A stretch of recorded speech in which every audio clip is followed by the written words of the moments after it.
É difícil falar o que eu tenho que falar. Você quer que eu fale da fumada aí? Dá uma ajeitada. Sejam todos bem-vindos. Que Jesus auxilie para que a nossa conversa aqui seja proveitosa e renda bons frutos. Dá para saber já sobre o que nós vamos falar um pouquinho essa noite, né? Sobre a raiva. Como lidar com a raiva.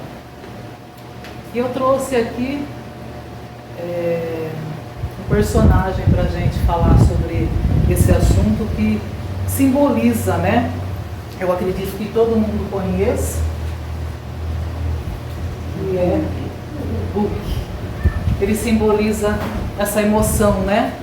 Simboliza a raiva, esse personagem das histórias em quadrinhos, todo mundo conhece, já foi filme, já foi série, e para mim ele é a personificação da raiva, né? Que é a história, pelo menos no tempo que a gente era criança, falei, né? Lá que nem um menino, eu vou parar. Quando a gente era criança, conhecido como Dr. David Banner, ele era um homem calmo, tranquilo, né, pacato, que trabalhava ali num laboratório tentando fazer descobertas em prol da humanidade. Ele era, na verdade, um humanitarista. Quando de repente ele sofreu um acidente, né, uma lesão, isso vai ser difícil, muito grave ao ser atingido ali acidentalmente por uma bomba de radiação gama, onde nesse momento as suas células sofreram uma metamorfose molecular e a partir daí todas as vezes que ele ficava com raiva, que ele ficava nervoso, irado, ele se transformava nesse monstro, nesse homem forte, verde, musculoso, conhecido como o Incrível Hulk. Na verdade, uma metáfora mostrando que uma criatura como nós, comum, pacata, um homem saudável, que tinha sentimentos de bondade, sentimentos humanitários, repentinamente, quando contrariado, as pessoas o instigavam, o irritavam, né? E no desenho ele sempre pedia, não façam isso, por favor. De repente ele se transformava naquele monstro verde, mostrando que não suportava em algum momento essas agressões e as situações limites em alguns momentos. E aí eu faço a pergunta, alguma coincidência, alguma semelhança? E eu pergunto, alguém essa noite aqui já sentiu raiva hoje? Hoje? Você não conta, né? A gente estava saindo agora da loja, a hora que eu fui baixar a porta, né? Eu fiquei o tempo todo, desde o dia que eu estou tentando montar, parece tentando me controlar, porque eu preciso pelo menos tentar para poder estar aqui. A hora que eu fui baixar a porta, passou aquelas motos, e eu tenho uma raiva dessas motos. O Gabriel está exercitando para a noite já? Por aí vai. É assim, porque a gente, nós somos intolerantes, nós somos estressados, nós somos impacientes, é natural. E para demonstrar, para falar sobre a raiva, eu trouxe esse super-herói conhecido por todo mundo, agora para nos ensinar como é que a gente vai fazer para lidar com a raiva. Eu trouxe um super-herói que é muito mais conhecido que esse, muito mais famoso que esse. Quem vai nos auxiliar essa noite é ele. É o nosso mestre, é aquele que nos guia, é aquele que nos orienta, é aquele que nos sustenta. E a história do Hulk, ela é muito parecida com o que acontece com a gente. Um aspecto muito importante que na maioria das vezes acaba passando despercebido por nós é o que foi que o Hulk fez para lidar com a raiva. E ao contrário do que o nosso mestre Jesus nos orienta, ele acabou adotando algumas estratégias que são prejudiciais, que são as mesmas que algumas vezes a gente também adota. Ele fez o que quando aconteceu isso com ele? Ele abandonou a medicina e ele saiu aí como um andarilho. E o engraçado é que todas as vezes que essa emoção toma conta da gente, a raiva, geralmente, né, ou com uma certa frequência, vem junto com ela uma outra emoção, que é a culpa. Na maioria das vezes a gente sente culpa por sentir raiva. E aí o que a gente faz com isso? A gente faz como o Hulk. A gente às vezes abandona as pessoas, a gente se distancia, a gente começa a imaginar que a gente é incapaz, que a gente não consegue sobreviver em sociedade, que a gente não é capaz de ter amigos, a gente começa a se punir, às vezes faz também como ele, acaba abandonando a profissão, ou deixa de fazer coisas que gosta, coisas positivas, para a gente ver quanta disfunção ligada a essa manifestação da raiva. Então, esse Huck que eu trouxe, ele é um protótipo de como que nós nos conduzimos mediante o aparecimento dessa emoção que tanto nos assusta, que tanto nos amedronta. E como eu disse, recorreremos agora a esse nosso Mestre Jesus, que nos trouxe todos os ensinamentos que a gente precisa de como melhor fazer para lidar com essa emoção, com esse sentimento. Como? Através do Evangelho. No capítulo 9 do Evangelho segundo o Espiritismo, a gente vai encontrar orientações sobre esse tema. E é daí também que a gente vai tirar todas as outras observações que a gente vai trazer aqui essa noite durante a nossa conversa. E o capítulo 9, ele traz uma bem-aventurança. Bem-aventurados os mansos e pacíficos. É onde a gente vai lembrar o contrário da mansuetude, que seria então a raiva, a ira, a cólera, esse impulso imediato e negativo que a gente tem como o Huck, quando nos sentimos feridos, quando nos sentimos ameaçados, contrariados por alguma situação ou até mesmo por alguma pessoa. E aí eu pergunto, quem de nós aqui nunca assistiu, fora das telinhas, claro, né, um espetáculo de uma criatura, espetáculo triste, né, de uma criatura tendo um momento de raiva, ou às vezes mais triste ainda, que somos nós, quando ela faz como o Huck, e tem aqueles rompantes, grita, grita, quebra as coisas, né? Esse ato tão triste, que é esse impulso da raiva. Então, para falar sobre esse assunto, a gente vai se ater essa noite a 3 pontos, que são a origem da raiva, de onde ela vem, de onde surge essa raiva, as causas que despertam a raiva, qual é o gatilho, por que eu sinto raiva? E como lidar com a raiva, aproveitando todas as orientações que o nosso mestre há tempo vem nos trazendo. Bom, vamos lá então. O primeiro passo, vamos observar então de onde vem, de onde que surge essa raiva. Como eu acredito que aqui ninguém tenha entrado em contato com nenhuma radiação, então essa raiva que todo mundo traz aqui dentro, ela é velha já, ela é antiga. A gente está trazendo ela lá de trás, lá do tempo dos primórdios ainda, quando o princípio espiritual ainda transitava ali no reino animal. E a gente vai trazer essa parcela de agressividade que a gente tem dentro de nós, dessa época lá, dos primórdios. A gente vai lembrar que o animal irracional, diante dessa lei de preservação, ele traz um instinto de ataque e de defesa, para poder se preservar dos perigos ali do ambiente onde ele vivia, para poder preservar a sua espécie. E o homem traz também esse mesmo impulso de ataque e de defesa com o nome de instinto de destruição. E para que ele traz esse instinto então? Exatamente para se preservar também dos perigos, com o objetivo de proteção mesmo. A criatura, né, seja ela qual for, diante de uma situação de ameaça, de medo, ela tem 3 opções. Geralmente ou ela foge, ou ela paralisa, ou ela ataca. E vejamos então o homem primitivo aí nessa época, lá no início, né, no momento que ele saía ali da sua caverna e ele se deparava com uma fera gigante, enorme na sua frente. Nesse momento, o que ele sentia nessa hora? Ele sentia medo. Era muito medo, era um imenso medo que tomava conta dele neste momento. E como não existe nenhum impulso chamado coragem para que ele vencesse esse medo, o que foi então? Como que ele fez para enfrentar essa fera? Ele precisava então acumular raiva. É aí que surge a raiva. Então, na hora que ele sentia medo, ele acumulava raiva. E a raiva acumulada, ela eleva uma produção de hormônio chamado adrenalina. E esse hormônio é responsável pelo aumento da força muscular. Da força física mesmo, que ele precisava para ir para o ataque, para lutar com a fera, para se defender. Então, ao contrário do Huck que nós vimos lá no começo, quando ele ficava nervoso, quando ele ficava irado, ele ficava verde, forte, musculoso. A gente, quando fica com raiva, muda de cor, geralmente fica meio vermelho, né? Só que ao invés da gente ficar forte, musculoso, a gente tem dores pelo corpo. Porque a gente já não precisa, a gente não vai mais para o enfrentamento. Só que o nosso corpo ainda acha que a gente vai.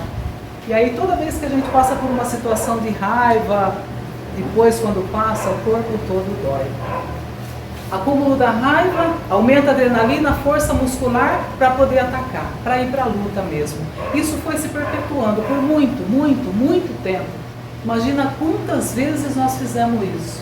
Medo, acumulava raiva, subia adrenalina, força e atacava. Há muito tempo fazendo isso, que isso passou então um condicionamento biológico a ser um condicionamento automático. E o que é um condicionamento automático? É aquilo que eu já faço sem pensar. Eu não preciso pensar para piscar, eu não preciso pensar para respirar, só às vezes, né?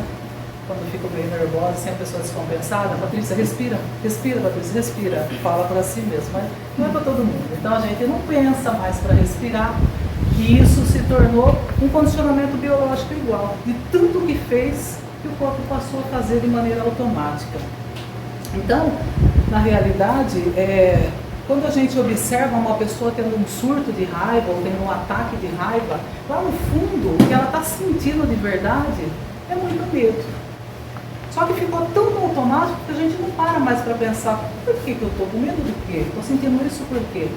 Porque a gente sente isso muitas vezes, né? Então vamos entender. Quando eu tenho medo, quando eu me sinto ameaçada, né? Eu tenho medo, eu acumulo a raiva, é automático, é um alerta, né? E o medo também é muito importante para a gente, porque ele traz esse limite do perigo, até onde eu posso ir, para que eu não coloque a minha vida em risco. Então, quando eu preciso enfrentar, quando não tem outro jeito, aí eu preciso me armar com a raiva. Isso se tornou automático, como eu já disse. Agora, a percepção do que me põe medo e do que põe medo em vocês é a mesma? Os níveis de percepção responsável por essa emoção do medo são relativos. É de pessoa para pessoa, é individual. Para algumas pessoas, uma brisa é uma tempestade. Para outras pessoas, uma tempestade é só uma brisa. Já existe a expressão, né? Tem gente que faz tempestade em copo d'água. E tem umas outras pessoas que têm uma maneira mais tranquila de encarar as coisas, de enfrentar a vida. Por isso que é individual. De repente eu tenho um compromisso, eu tenho que sair daqui do centro e chegar lá na praça. Quando eu saio ali, tem um cachorro deitado na esquina. Eu tenho pavor de cachorro. Eu deixo o compromisso de lado e eu não vou. Aí a Ana Raquel tem o mesmo compromisso, ela sai, passa, ela nem nota que o cachorro está ali. Por que eu tenho medo de cachorro e ela não? Porque são percepções individuais. Que ela já viveu, que eu vivi, e a gente traz isso de outras encarnações, de tempo atrás, né? Então a gente começa a observar que uma coisa importante a gente saber desde o início, não tem como eliminar essa emoção, esse sentimento dentro de nós, a raiva.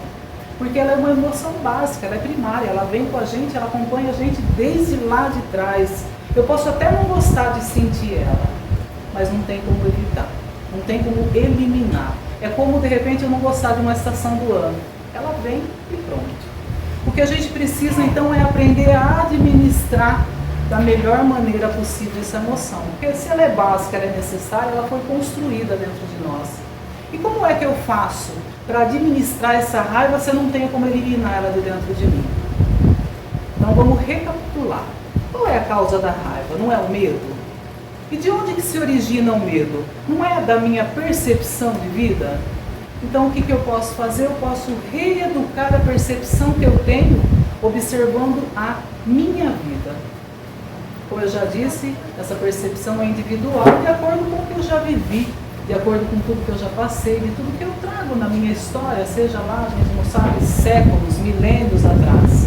Então eu preciso fazer o quê? Eu preciso reeducar essa percepção que eu tenho. E agora, vamos lá no que eu acho que é mais importante de tudo da lição. Quais são as principais causas que deturpam essa minha percepção? Quais são? O trio que a gente ouve toda semana falando aqui. Nosso orgulho, nosso egoísmo, a nossa vaidade. São eles que deturpam essa nossa percepção. Porque se a gente fizer um resumo de tudo, por que a gente está aqui? A gente está aqui para quê? A gente não está aqui para crescer, para evoluir, para melhorar. A gente não está aqui para vencer isso, as nossas dificuldades, as nossas más tendências, incluindo o nosso orgulho, a nossa vaidade, o nosso egoísmo. Então, sendo assim, é com eles a nossa dificuldade. O primeiro, com certeza, o bonitinho do orgulho. Que é esse amor ferido, é aquela percepção de que eu tenho todos os direitos do mundo e bem pouquinhos deveres. Só que as pessoas que convivem comigo, elas não concordam com isso. E se eu sou uma pessoa orgulhosa e eu acho que eu tenho todos os direitos do mundo, quando uma pessoa chega e diz que eu não tenho todos os direitos e eu sou orgulhosa, eu vejo aquilo como o quê? Eu vejo aquilo como uma ameaça à minha autoestima, uma ameaça à minha personalidade. E aí o que eu faço quando eu me sinto ameaçada? Eu acumulo raiva, porque eu preciso que a minha adrenalina aumente para eu ir para o ataque. É o meu impulso automático já de atacar, de ir para cima, de ir para a luta. E aí na sequência a gente encontra também a vaidade, que é essa imagem distorcida que nós temos de nós mesmos. A gente tem aquela expectativa de agradar todo mundo, né? Que todo mundo nos ache o máximo. E aí quando o outro chega e não nos acha tão máximo assim, ou nos compara com alguém que nem é tão bom assim, ou às vezes nem nos compara porque nem nos nota, o que acontece com aquela ansiedade que a gente traz de ser o bom, de ser o máximo? Ela é frustrada. E logo que ela é frustrada, eu me sinto logo ameaçada a minha figura, a minha imagem. E aí eu faço o quê? Sinto medo, acumulo raiva e faço aquele automático novamente. E aí, na sequência, a gente encontra o egoísmo, que é essa visão que nós temos de olhar tudo sempre pela nossa ótica, pelo nosso ponto de vista, sobre os nossos interesses. É o que me interessa que é importante. O interesse do outro nem é tão importante assim. E quando no mundo esse meu interesse não vai sendo atendido, eu vou passando a ser contrariada. E aí eu vou acumulando raiva, porque eu vou me sentindo em perigo. Se eu estou em perigo, eu entro em confronto e vou me preparando para atacar. Então é sempre assim. E a gente começa a perceber que aquele outro que não me trata da maneira como eu me imagino ou como eu gostaria de ser tratado, aquele outro que não fala comigo da maneira como eu gostaria, que eu acho que devo, aquele outro que não torce para o mesmo time de futebol que eu, não faz parte do mesmo partido político que o meu, aquele que não tem as mesmas opções sexuais que as minhas, aquele outro que me desqualifica, aquele outro que me manda estudar, ele é um perigo para mim. É quando a gente começa a questionar como é que está o nosso nível de percepção. Então, falando em percepção, eu posso ser aquela pessoa que quando observa uma imagem como essa, posso enxergar de repente um coraçãozinho, uns pontinhos, um caminho que sobe. Como falando em percepção também, eu posso ser aquela pessoa que quando olho, imediatamente encontro Jesus.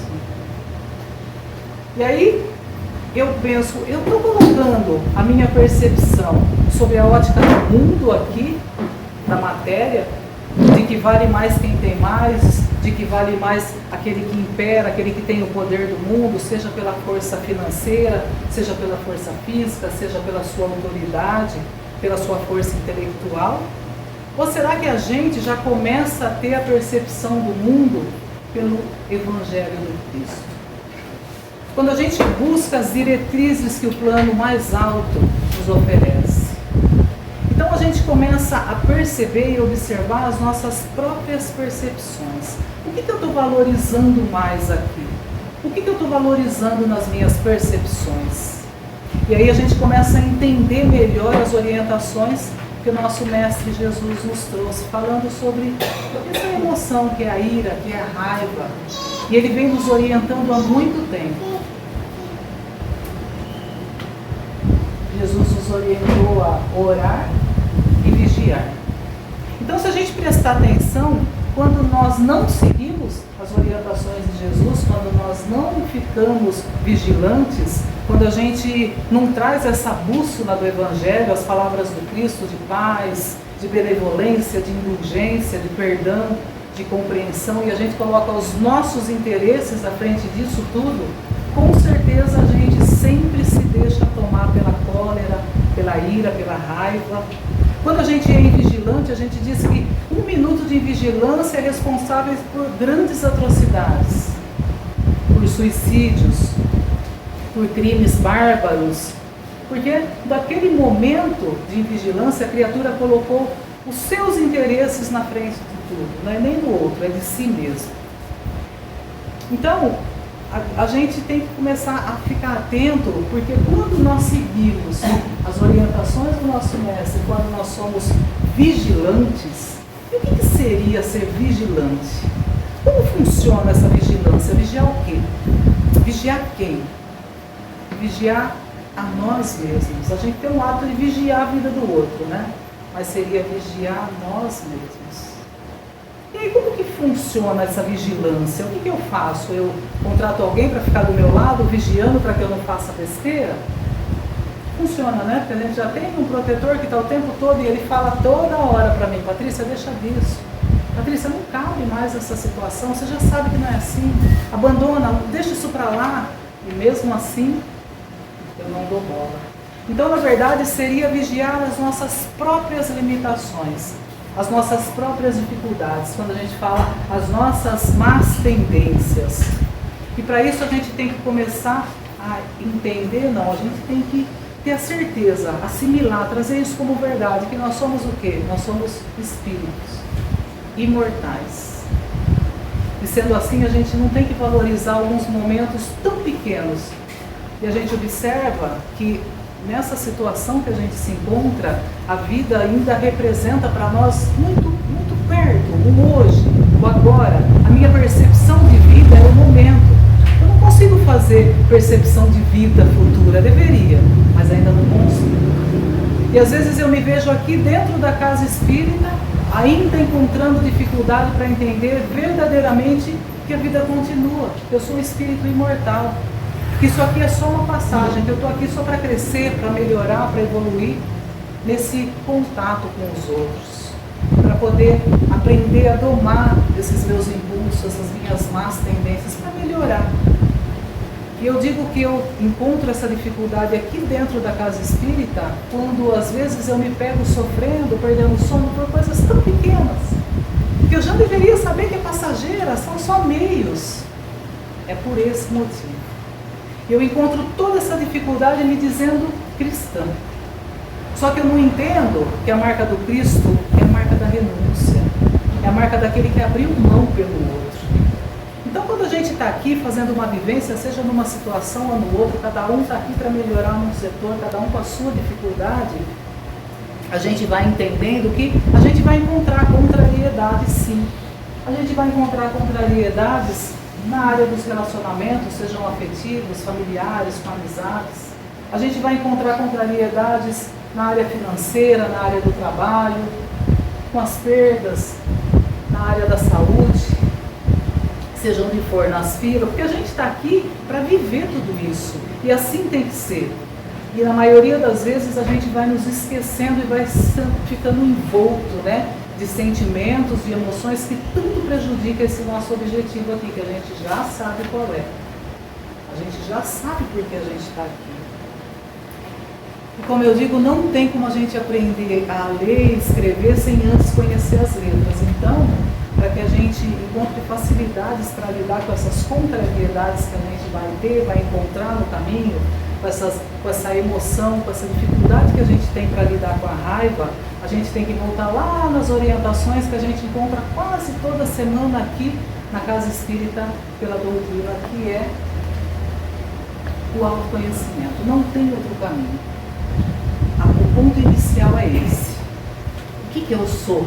O que eu ainda sinto? Em que setor eu sou frágil? Aonde que eu me sinto inseguro? Por que eu tenho certas dificuldades ainda? Aonde que estão essas dificuldades? Por que eu tenho medo? Por que às vezes eu sinto uma inveja, ou por que às vezes eu deixo o meu egoísmo falar mais alto? Se a gente observar, por exemplo, duas pessoas adentrando a porta, a gente vai ver que de repente sempre uma entra de maneira diferente da outra.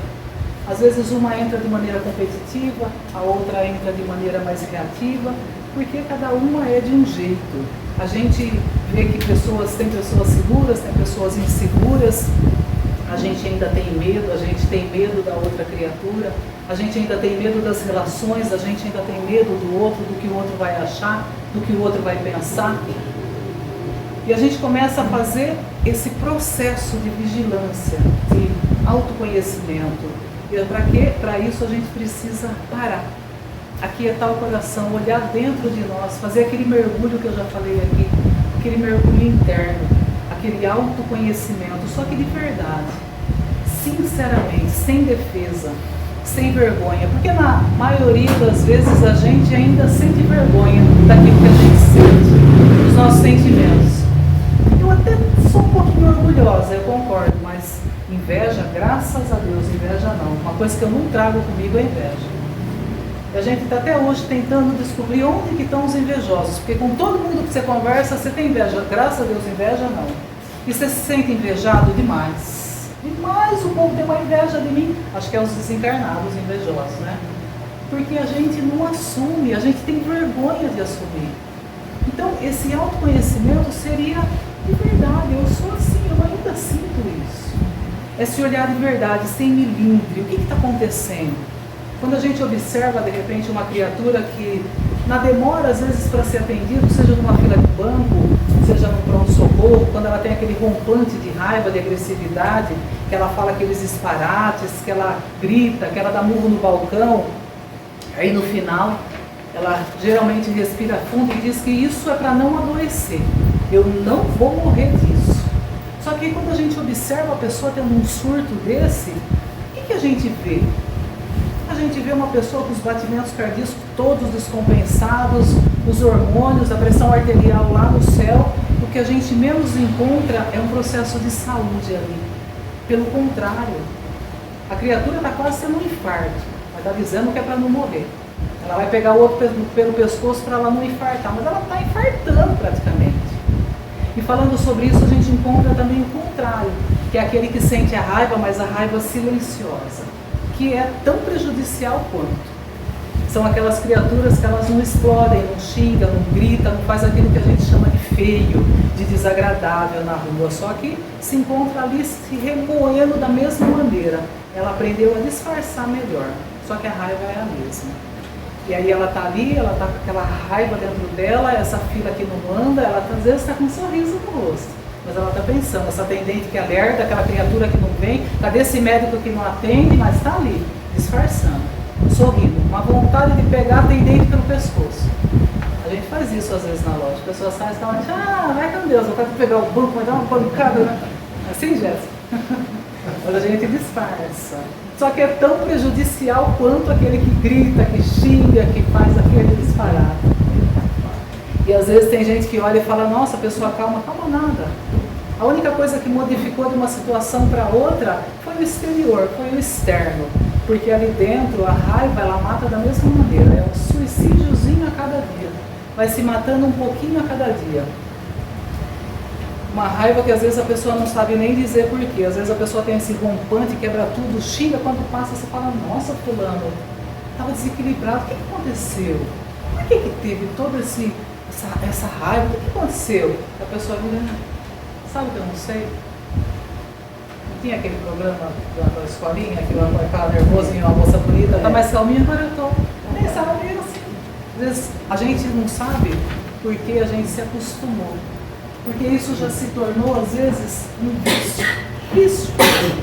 vício moral, onde a criatura, de alguma maneira, ela se vicia, ela se condiciona a reagir sempre da mesma maneira, toda vez que ela é contrariada. Quando lá no começo que eu falei, lá nos primórdios, que ela precisava defender ali o seu território, que ela precisava lutar com aquela fera selvagem, às vezes o que aconteceu? Ela fez tanto aquilo, tanto, que hoje, quando ela olha um gatinho, ela vê logo um leão. Porque ela teve a sua percepção alterada. Por quê? Porque no momento que nós não seguimos as orientações do nosso Mestre Jesus e que nós estamos invigilantes, quando a gente está sob pressão, o foco da nossa percepção, ele fica alterado mesmo. E vai sempre ser alterado de uma maneira negativa. Quando esse alerta, que é a percepção, nos acorda, repara que a gente fica igualzinho um gato. A gente fica ali todo aguçado, a gente fica tenso, a gente aflora todos os nossos sentidos, a gente ouve longe, a gente enxerga longe, a gente fica ali, como um gato na espreita mesmo, esperando para ver o que vai acontecer, nessa situação de risco, na defensiva. Só que nesse momento, tudo que eu observo está sendo alterado, e como eu disse, sempre de maneira negativa. Então eu ouço às vezes o que nem era. Eu enxergo mais, eu percebi, vixe, desde a hora que eu cheguei eu notei que estão falando de mim. Está disfarçando ali, mas está falando de mim, eu já vi. E aí eu vou tendo essa minha percepção aguçada, e sempre pelo lado negativo, né? Todo mundo fez isso para me prejudicar, porque o universo está conspirando contra mim, nada para mim dá certo. Hoje tudo que eu tentei fazer deu errado. Onde eu punha a mão quebrava, onde eu ia não dava certo, tudo dava errado para mim. Porque eu começo a ter essa visão desfocada das coisas, e a gente não vai se dando conta do prejuízo que essas atitudes trazem para nós, desse vício moral. Por nos acostumarmos a cedermos a esse processo de deseducação que acontece. Esse processo de deseducação, que às vezes algumas pessoas falam, fulano é bom, mas ele é meio pavio curto. Ele é bonzinho, mas ele é meio estourado assim mesmo. Ele tem um gênio meio forte. Não. Ele não é pavio curto, ele não tem gênio forte.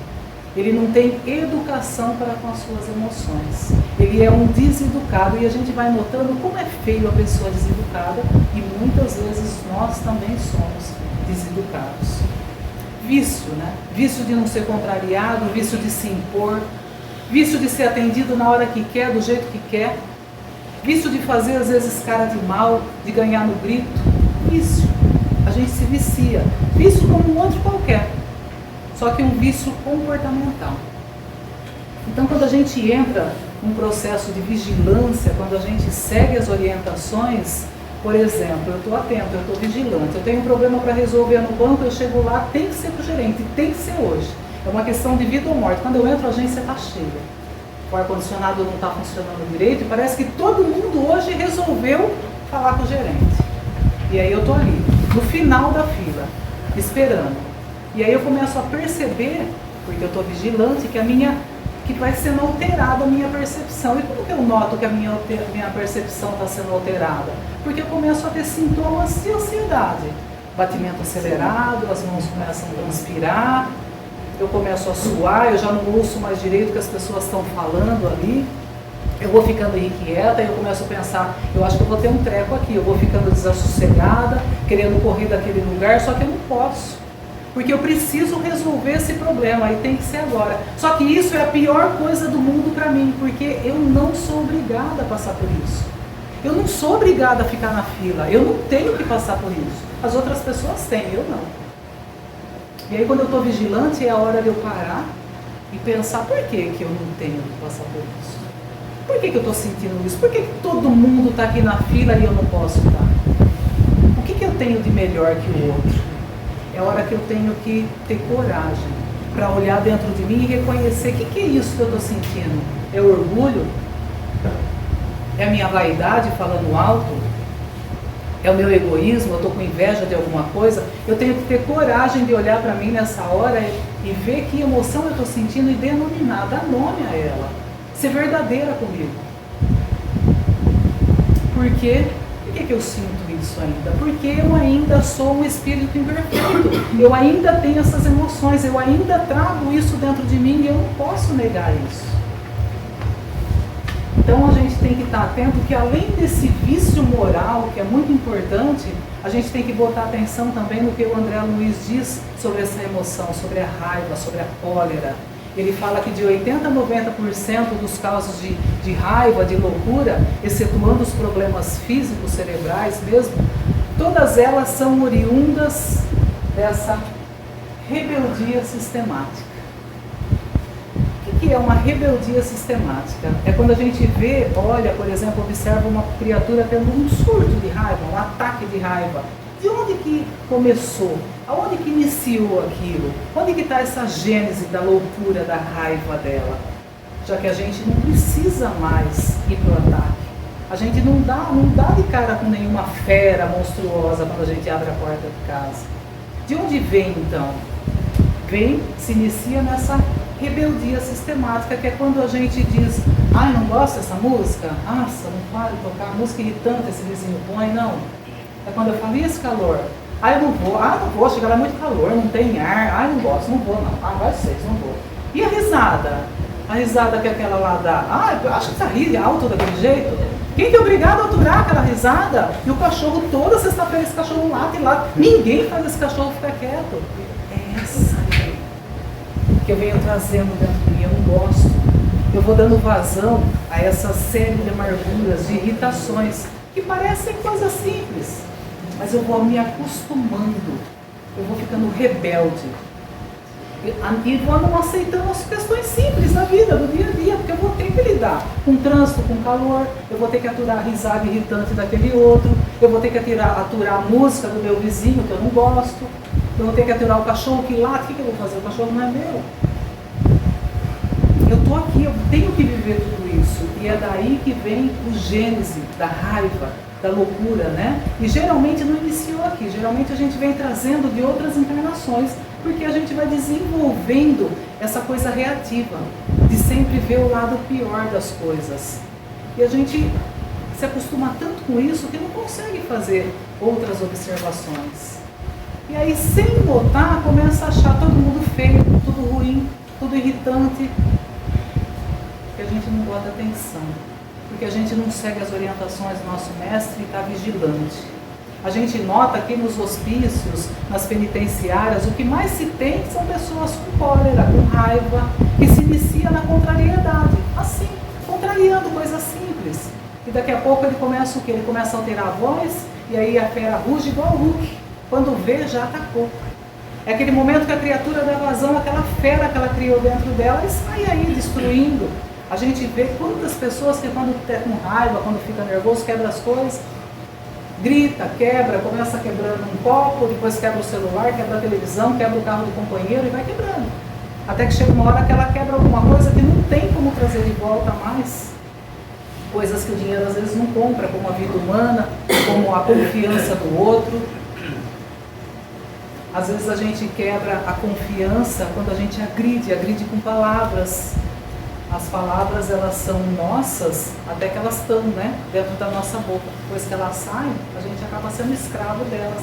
E aí não tem mais como consertar. E a gente vai observando que esse movimento de colocar para fora a raiva, de gritar, de xingar, de quebrar as coisas e ter esses rompantes de raiva, sem querer, a gente começa a ensinar as crianças dentro de casa também. Quando a gente vê ali a criancinha 1 ano e meio, está começando a andar, não sabe se equilibrar muito bem, daí ela passa na mesa, tromba na mesa e machuca, o que a gente faz? Vem a mãe, a avó coruja, a tia coruja, vem cá, meu amor, não chora, bate aqui, mesa feia, machucou o nenê. E aí nesse momento o objeto passa a ser responsável pela falta de atenção da criança e com isso eu vou ensinando ela a transferir as responsabilidades. A culpa não é minha, porque na maioria das vezes eu não tenho nada com isso. E eu vou crescendo assim, culpando o outro, culpando o mundo, culpando Deus. Às vezes, onde está Deus que não está vendo todo esse meu sofrimento? Eu vou transferindo. É por isso que eu sempre digo que uma das coisas mais importantes é a gente ter a certeza de que eu sempre sou culpado pelos meus problemas, sempre. Mas às vezes a gente começa a fazer isso. A gente vai transferindo as responsabilidades. A gente conhece pessoas que, eu conheço várias que quando fica com raiva, quebra as coisas, xinga, agride, depois quando passa, fala, você está vendo o que você me fez fazer? O outro é culpado. Agride, você está vendo o que você me fez fazer?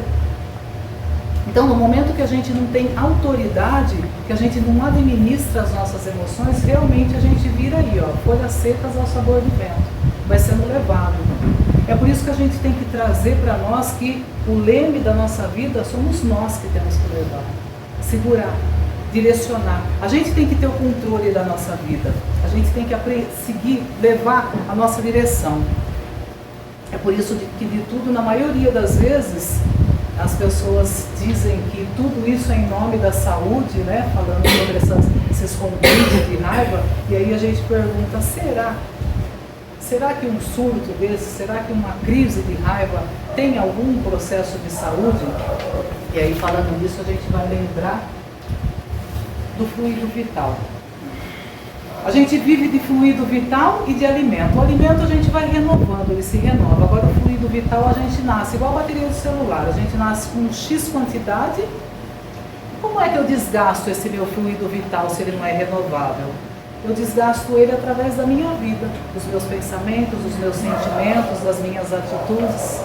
Um celular, quando a gente carrega a bateria que está inteira, se a gente passar o dia todo olhando uma mensagem, respondendo, atendendo uma ligação, vai de boa, o dia todo. Agora, se já cedo a gente já quer fazer um download, baixar uma música, ver um filme, quando é 9 horas, já era a bateria. Da mesma maneira funciona com o nosso fluido vital.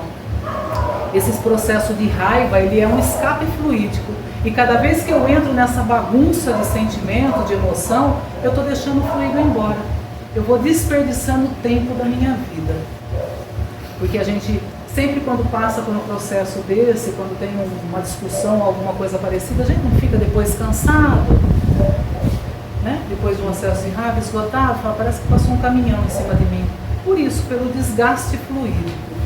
E assim, a minha quantidade de vida é proporcional e eu sou responsável por ela, de acordo com como eu uso as minhas emoções.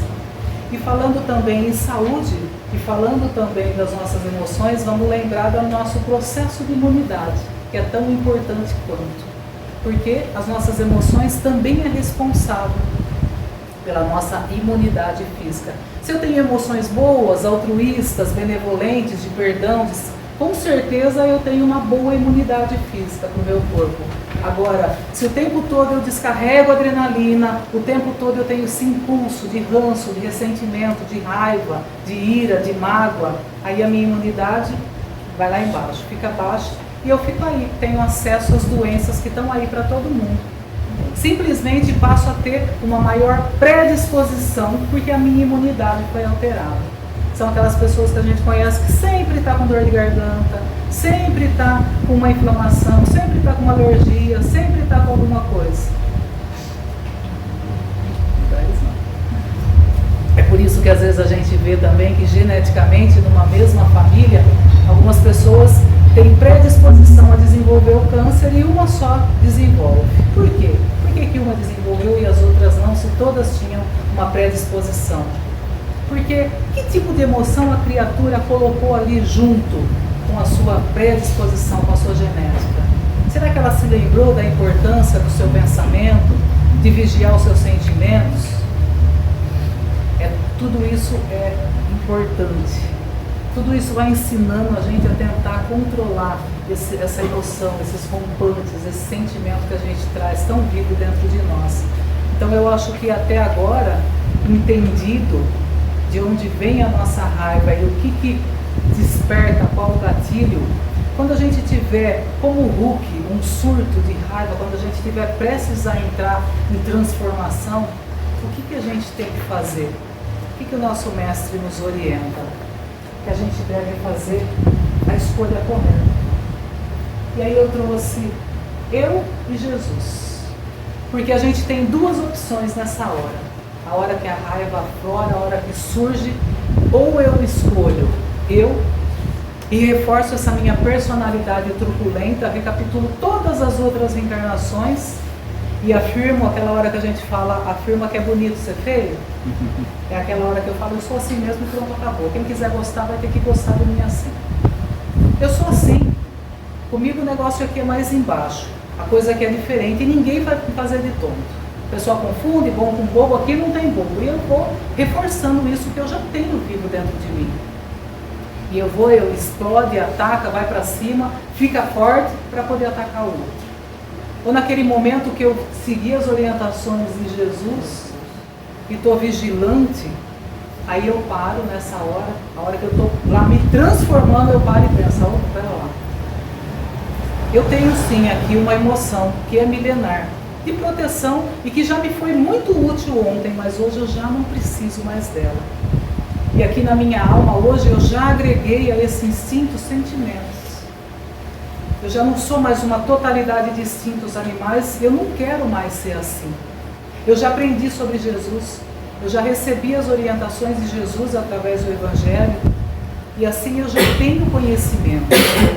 Eu posso ainda automaticamente trazer dentro de mim esse instinto. Agora, neste momento, eu preciso parar esse automatismo biológico, eu preciso frear e jogar luz a essa emoção. Aquela hora que a gente percebe que aquilo, eu pego e oferto alguma coisa melhor para crescer. Das duas, uma, ou eu reforço ou eu cresço. Eu cresço e eu progrido, eu evoluo. É fácil? Não. Difícil. E dói. Além de ser difícil, dói. Porque aquela hora que a gente está acostumado há muito tempo, dar a resposta ali na ponta da língua, falou, levou, eu já sei qual é a resposta, no pé da letra, como dizem. Nessa hora, calar dói. É difícil. A gente tem que ter coragem para levar um desacato. A gente tem que ter coragem para levar um desaforo para casa. Até porque isso não são de outras encarnações, ontem mesmo. Foi agora, eu me lembro de criança, a gente em casa, a mãe falava, viu, se trazer desaforo para casa, apanhar na rua, quando chegar aqui, apanha de novo. A gente foi ensinado a reagir, a se defender, a agredir, a ir para cima do outro. E aí eu pergunto, por que eu vou levar um desaforo para casa agora? Em nome do quê? Em nome da minha paz, em nome daquilo que eu já conheço, em nome daquilo que eu já aprendi com Jesus, do meu progresso, da minha saúde, do ambiente que eu vivo, da minha saúde física, emocional, da minha saúde mental, da harmonia com as pessoas que eu convivo. Então é aquele momento que a gente começa a observar que toda vez que tem um ato, precedendo esse ato, tem um pensamento. E tem uma emoção que sim, foi sedimentada aqui já dentro de nós. Só que hoje eu já tenho a razão. E nesse momento de razão eu faço a escolha e eu escolho Jesus. Eu escolho crescer. Se eu escolhi Jesus como meu mestre, meu guia, o modelo que eu vou seguir, o modelo de Jesus é outro. A marca de Jesus é a renúncia. A marca de Jesus é a que a gente chama de porta estreita. Então, para eu entrar nessa porta estreita, eu tenho que me apertar. Eu tenho que sufocar algumas coisas que eu tenho vivo aqui dentro de mim. Mas com o meu entendimento, com a minha compreensão, eu já sou capaz hoje de sufocar, de apertar, porque eu quero passar nessa porta estreita. Eu tenho que sentir essa emoção que é antiga dentro de mim, que é viciada, aquilo que a gente chama das reações automáticas. A minha reação é ser assim mesmo e pronto. Era, não é mais. Eu não quero que seja mais. Agora eu quero me educar. Eu quero me educar sobre as bases do Cristo. E como eu ainda não sou automaticamente boa, então eu tenho que parar, pensar. Quando sentir vontade de pegar o outro pelo pescoço, eu tenho que contar até 10 e eu tenho que jogar luz nessa emoção. Porque eu não tenho como tirar ela de dentro de mim. Mas eu tenho como agregar coisa boa a ela. Eu tenho como enxergar o lado bom. Como ver o lado positivo.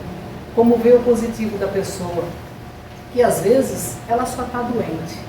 Eu tenho que dar essa parada que é o autoconhecimento, que é a vigilância. Para que um dia lá no futuro, em outras encarnações, eu já seja automaticamente uma pessoa pacífica. Eu ainda não tenho isso no automático, mas eu já tenho a compreensão. É por isso que Jesus nos orienta a amar os instruídos. Eu preciso da instrução. Eu preciso aprender. Eu preciso ter essa compreensão. Quando Jesus disse, bem-aventurados os mansos e pacíficos, era de nós que ele estava falando. Ele já nos via desde aquela época.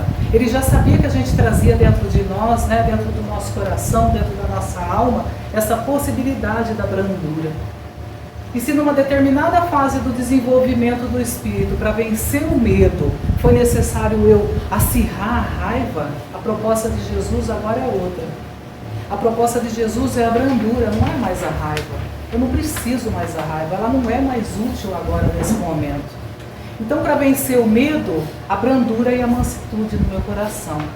Agora eu pergunto, como que eu posso ter brandura e mansuetude no meu coração se eu ainda tenho medo dentro de mim? Eu sinto medo ainda. tem uma sociedade ainda que me assusta. E aí a gente vê mais uma vez o medo dentro de nós. E aí eu pergunto, o que foi que Jesus nos orientou? O que ele disse sobre a gente sentir medo? Ele disse, não turve o vosso coração. Credes em Deus e credes em mim. No mundo terás aflições. Ele já disse que a gente passaria por dificuldade. Ele não prometeu facilidades para a gente. Mas ele disse, tenha bom ânimo, coragem, fé, confiança para seguir, para caminhar, para fazer esse movimento. Eu venci o mundo. Se eu venci, vocês também vencerão. É isso, essa é a proposta. É isso que ele nos orienta. Então, qual é o elemento para se opor a esse medo que não vai mais ser a raiva? A gente vai tirar na hora do medo a raiva, que já foi útil, e agora a gente vai colocar no lugar a fé. A gente vai trazer a fé, a confiança, as promessas do Cristo, a confiança no amor de Deus. Quando a gente tem fé, quando a gente tem confiança, a gente sabe que toda tempestade, por mais difícil que às vezes a gente está passando, seja ela qual for, ela é passageira, ela é transitória. Tudo aqui é passageiro, tudo aqui é transitório. A única coisa que não é transitório e não é passageiro é o amor de Deus por cada um de nós. É só. Todas as aflições, os movimentos de encontro do outro que nos faculta, para trabalhar a nossa fé, é para o nosso crescimento. São provas necessárias para a nossa evolução, são as oportunidades. São os meios para que a gente chegue lá no final, no objetivo final. Que a gente toda hora tem que recapitular qual é. Ficou difícil, teve medo, recapitula, por que eu estou aqui mesmo? Qual é o objetivo? Para que a gente não fique sofrendo por coisas pequenas, para que a gente não deixe aflorar essa raiva que a gente traz dentro da gente, para que a gente controle, para que a gente siga as orientações do nosso Mestre Jesus. Então, quando o outro nos contrariar, quando a gente sentir medo, a gente tem muito medo. Quando a gente sentir medo, medo de perder um emprego, medo de perder a nossa saúde, medo de perder a família, medo de perder alguém da nossa família ou alguém que seja muito caro aos nossos corações, façamos a nossa parte, mas façamos com fé, que é entregar na mão de Deus. A gente não diz, Pai, seja feita a vossa vontade, com fé. Com fé eu venço as adversidades. Quem que vence melhor na vida? O irado ou o pacífico? Sempre o pacífico. Então não tem religião, não tem conjunto de filosofia que será suficiente se a criatura não buscar modificar essa situação dentro dela, para o seu crescimento, para a sua evolução. Então quando o outro me agride, se ele faz isso, eu já sei que não é mais problema meu, é problema dele. Eu não tenho mais que reagir a isso como um instinto. É por isso que Jesus falou, para a gente vigiar e orar.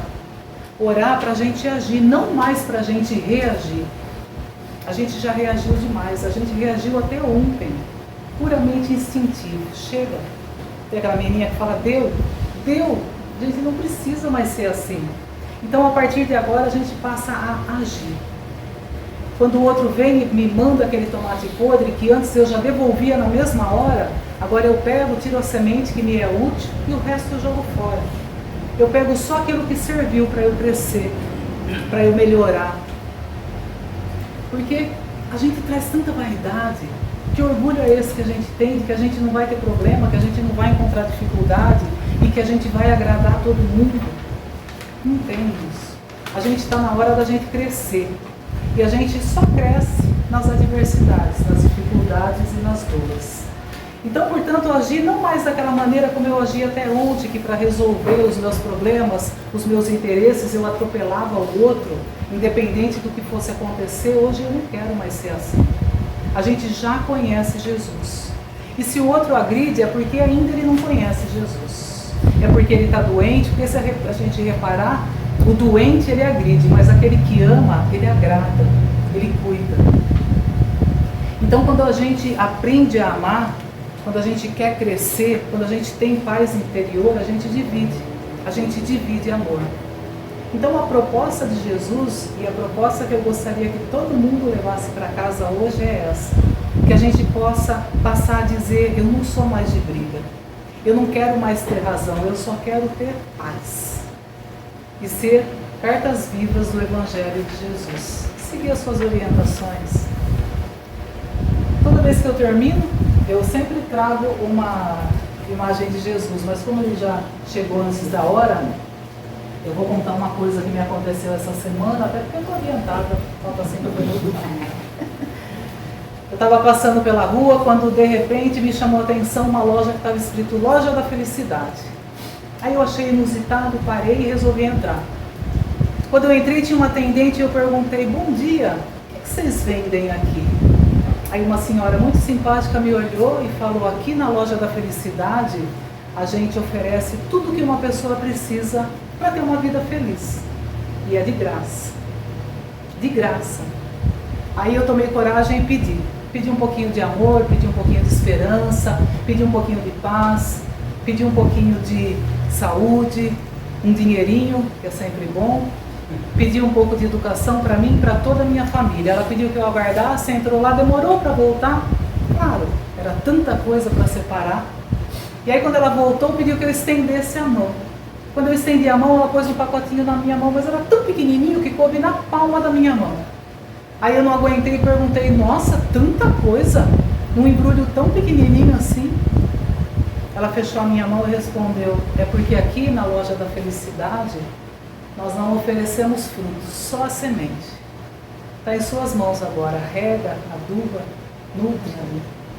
E eu achei muito interessante e eu gostaria de encerrar minha conversa com essa pergunta. O que a gente está fazendo com as sementes que Deus tem colocado em nossas mãos todos os dias?